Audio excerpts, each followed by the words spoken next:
Saudara-saudara peserta mata kuliah algoritma dan dasar pemrograman, pada kesempatan ini saya akan membahas soal terkait dengan praktikum yang berjudul matriks spiral.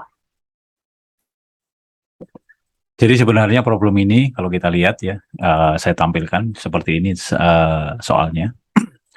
Jadi ini sebenarnya kita dituntut untuk memahami topik terkait dengan perulangan bersarang atau nested loop gitu ya. Dan kita kan sudah biasa kalau mencetak dalam bentuk matriks seperti ini. Kalau di sini kita lihat contohnya adalah matriks ukuran 5x4, maka kita mencetak dengan bentuk seperti pada tampilan di slide ini. Nah, namun demikian kalau kita lihat bahwa nilai yang ditampilkan itu berurutan dari mulai 1, jadi 1, 2, 3, 4 ke kanan. Nah, kemudian 5, 6, 7, 8 itu dibalik. Bukan dari kiri ke kanan semua, tapi kalau 5, 6, 7, 8 dari kanan ke kiri. Kemudian turun lagi 9, 10, 11, 12 itu ke kanan, dari kiri kanan. Kemudian 13, 14, 15, 16 itu dari kanan ke kiri. Demikian seterusnya. Jadi kalau kita lihat berarti untuk problem seperti ini kita harus berpikir kritis ya, berpikir kreatif, kemudian kita juga melihat bagaimana pola bilangan yang ditampilkan.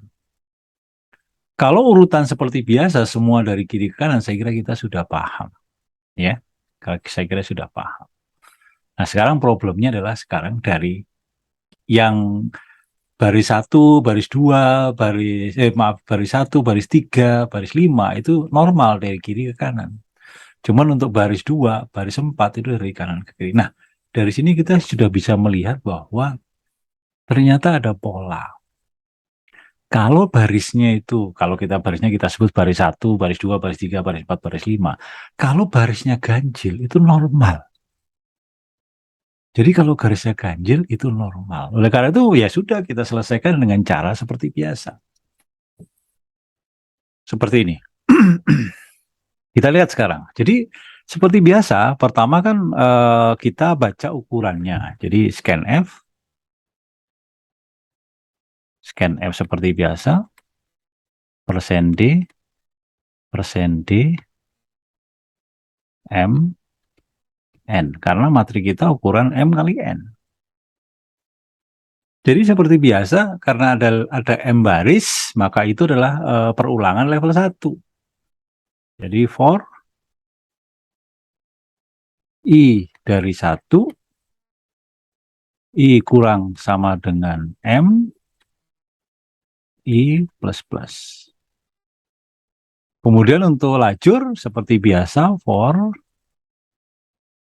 J dari 1, J kurang sama dengan N, J plus plus. Jadi seperti biasa. Kemudian nah ini kita lihat bahwa kalau yang ganjil 1, 3, 5 itu seperti biasa dari kiri ke kanan. Hanya yang di print itu adalah digit terakhirnya atau modulus 10-nya. Jadi ya kita seperti biasa. Kita buat dulu misalkan yang di print itu adalah C.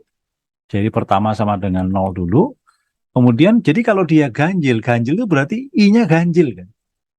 1, 3, 5 dan seterusnya. Jadi kita buat saja kondisi. Jadi jika I-nya ganjil atau I persen 2 sama dengan 1, ini kan ganjil. Kalau dia ganjil seperti biasa yang di print itu apa? Yang saya print adalah yaitu persen D, yang saya print itu adalah plus C persen 10. Kan seperti biasa. Jadi C-nya ditambah 1, kemudian dimodulus 10. Jadi kalau sudah 10 nanti di printnya 0. Kalau 11 di printnya 1. Kalau 12 di printnya 2. Dan seterusnya. Ini biasa. Jadi kalau ganjil itu dari kiri ke kanan. Itu normal. Sekarang kalau genap, nah ini kalau genap dari kanan ke kiri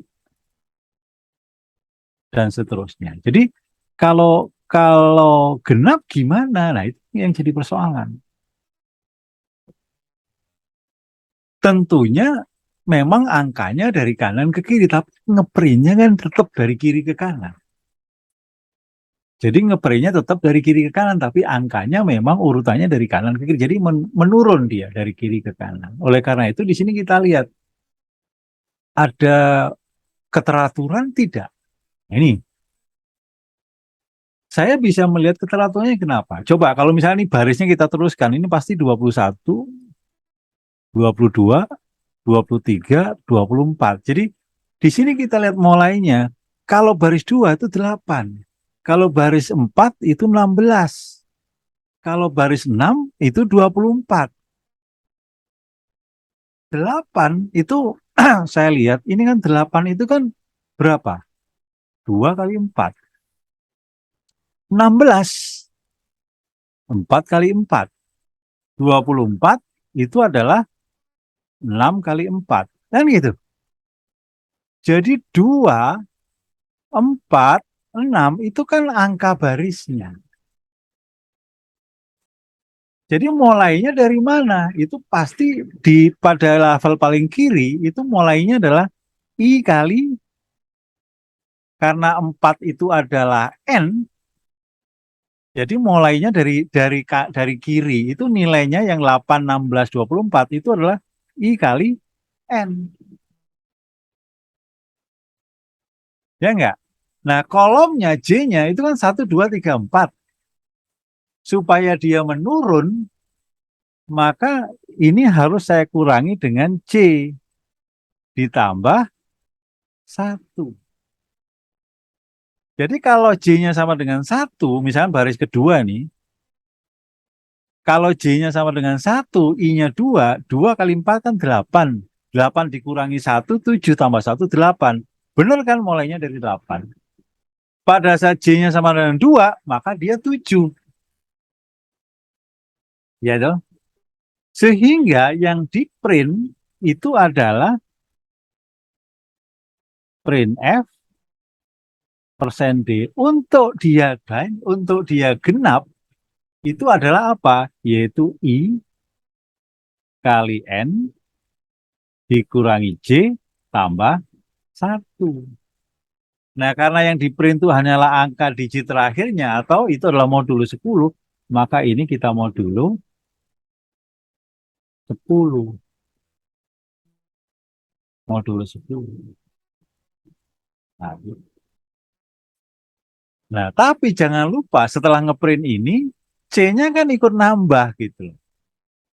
C-nya kan nambah. Jadi ini saya perlu tambahkan juga plus C.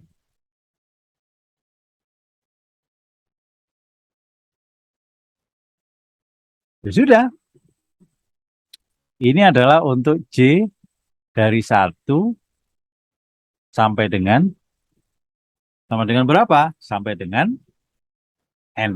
Jadi ini J-nya dari 1 sampai dengan N seperti ini. Nah, kemudian setelah ngeprint angkanya, kan seperti biasa, kapan ngeprint spasi, kapan ngeprint new line. Jadi jika kolomnya sudah di ujung, atau J sudah sama dengan N, maka print F apa? Print F new line. Sedangkan selainnya print F apa? Spasi. Jadi demikian.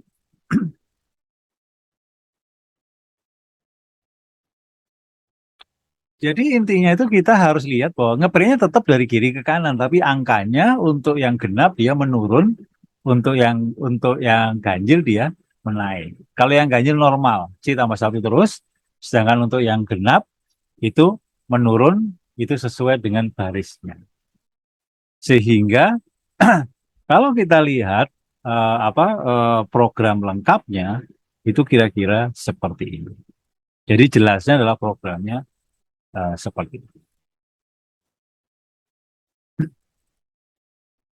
Saya kira demikian penjelasan untuk problem matriks spiral. Jadi intinya adalah kita harus paham bagaimana perulangan bersarang. Kemudian yang kedua, kita harus lihat polanya. Oleh karena itu, pattern recognition itu sangat dibutuhkan dalam problem solving di dalam algoritma dan dasar pemrograman ini. Saya kira demikian, semoga bermanfaat. Sampai ketemu dalam pembahasan soal-soal yang lain. Terima kasih.